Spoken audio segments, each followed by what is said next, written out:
Hi, welcome to Week in Review, where we catch up on some of the headlines making news. I'm joined this week by a cast of thousands. We've moved over to the couch. We've got so many folks here. I'm Phil O'Connor, the Live Enterprise Director. I'm joined today by Dell Denwalt from the Capitol Bureau, Adam Wilmoth from the Business Desk, Bill Crum, our man at City Hall, and Darnell Mayberry, our sports guru. Let's get right started. Let's start with Dale. Dale, what's going on this weekend? We've got a big rally at the Capitol for our president. That's right. On Saturday, today is Friday, tomorrow is Saturday, and we're going to have an unknown number of people coming out to the Capitol. I don't know. I have no idea how many people are going to be there. Could be 100, could be a few thousand. We'll see. And I'll be live tweeting as we go. But yeah, it's a rally for the president, for Donald Trump. And if you talk to the, I've heard people who've talked to the organizer of this thing say this is not a partisan thing. We're not here to be partisan or start a political fight or anything, but I know some people who are interested in going as a counter protest. I was going to ask about that, or what are you hearing on the other front? So yeah, well, even in Oklahoma, there are people who don't like Donald Trump, believe it or not, and we could see them out there on Saturday holding signs and speaking out against the president's actions. And we really don't know what to expect. We had the same situation with the Women's March. We had no idea that that was going to grow so large. Mm-hmm. So we will be there. You'll be tweeting live from That's it. Right. We'll have a story in Sunday's Oklahoman as well. So we'll be keeping an eye on that. Adam, changes down at the riverfront, oil icon, energy icon in this town. What's going on down there?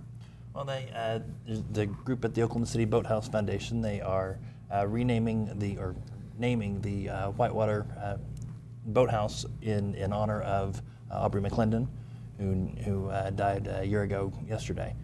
And so they lit some trees out in front in kind of his iconic way that he liked to light the trees around Christmas. They lit up some trees in front of the Whitewater Boathouse.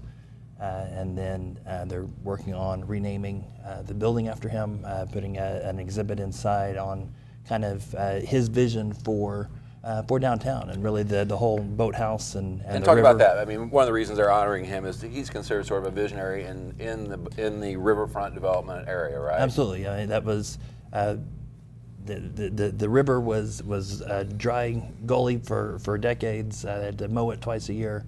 It was largely Aubrey McClendon's vision that transformed that, and worked with city leaders and Mike Knopp and many others to transform that into an area that has attracted the Olympic rowing team and whitewater rafting and an annual regatta and a lot of events down there. But it's widely credited to Aubrey McClendon's vision to make that happen. It's actually, if you haven't been down to the riverfront in a while, it is absolutely amazing the transformation that's taken place down there. A lot of stuff, a lot of fun things for families to do. Okay, let's switch over a little bit. Talk about City Hall and Mick Cornett leaving office, longest serving mayor in the city's history. We've got a few names that are popping up as a possible successor. Bill, what do you hear? Well, you're right. Mick is will have served 14 years when he steps down in April of 2018.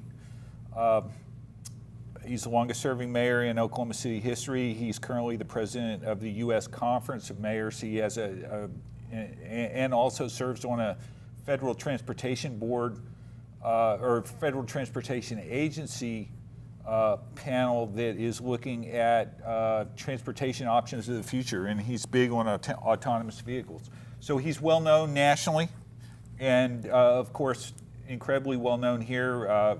80% favorable ratings in a recent poll. So he's stepping down with quite a bit of political capital in his back pocket. What he'll do with that, we don't know. A couple of formal announcements have been made so far. Brian Wan, who's a county commissioner, the District 2 county commissioner in his third term.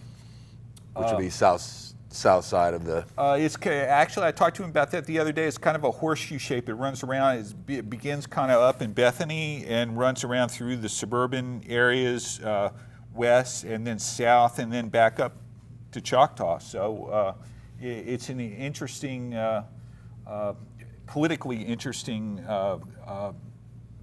electoral base that he has got when it comes to running for mayor. David Holt, who's a Republican state senator from Oklahoma City, Cornett's former chief of staff, also Cornett's campaign manager in his last election bid when he ran against Ed Shadid 3 years ago, has also announced that he's going to run. And we were just talking, George Young, who is a state representative from Oklahoma City.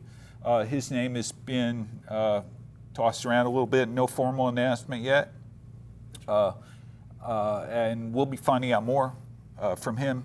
Councilman Shadid has indicated that he's actively considering his options for perhaps for another race. He drew 35% against Cornett in, when was that, 2014, I guess. So we'll see what Councilman Shadid does. Yeah, you're talking about a tough act to follow. He's been one of the most popular mayors we've ever had, and of course it's overseeing the city's renaissance. And right. You mentioned that he's not really alluded to what his future plans are, but I do think he did say that politics was not necessarily out of his future, right? Correct. He, when asked about that, he said, I might go back to the private sector. I might do something in the public sector. And he said, governor and lieutenant governor are open seats. Whether he'll run or not, you see people say, like to see the mayor run. Does he have the name recognition and profile around the state to mount a statewide campaign? We'll see. To be seen. Yeah, right. Okay, great insights, Bill. I appreciate it. All right, let's go to the toy box. Darnell, great weekend for high school basketball, right? This is when it all kicks off and the dream of a state championship takes hold for a lot of these teams. Yeah, classes A and B and boys and girls are in state tournament now. You can see them at the Big House this weekend if you're interested in seeing some small school, high school basketball. It's always a great time down there.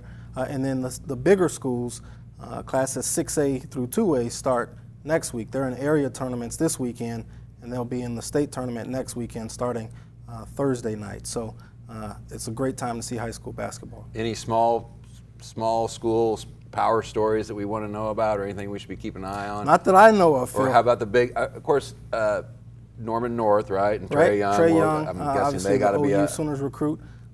He's a big story to watch. But in terms of the small schools, you'll have to read about it in the Oklahoman. Okay. Who's the favorite? Do we know? Anybody? No, we're doing previews for those schools next Monday, starting next Monday through Thursday. You can find previews of 6A through 2A Monday, Tuesday, Wednesday, and then 2 on Thursday. So our prep writers are doing a really good job of laying it all out there for our readers and providing extensive coverage. Not been to the State Fair Arena for a high school basketball tournament. I got a feeling that's a blast. I got to say, I'm pulling for Norman North girls. Okay, that's it. Let everybody All right. know. Okay, so we've got that down. You can only get sports picks like that here from people like Bill Crum at the Oklahoman. We're online every day. We land in your yard if you subscribe. Check us out. I think you'll like what you see. Look for us again here next week.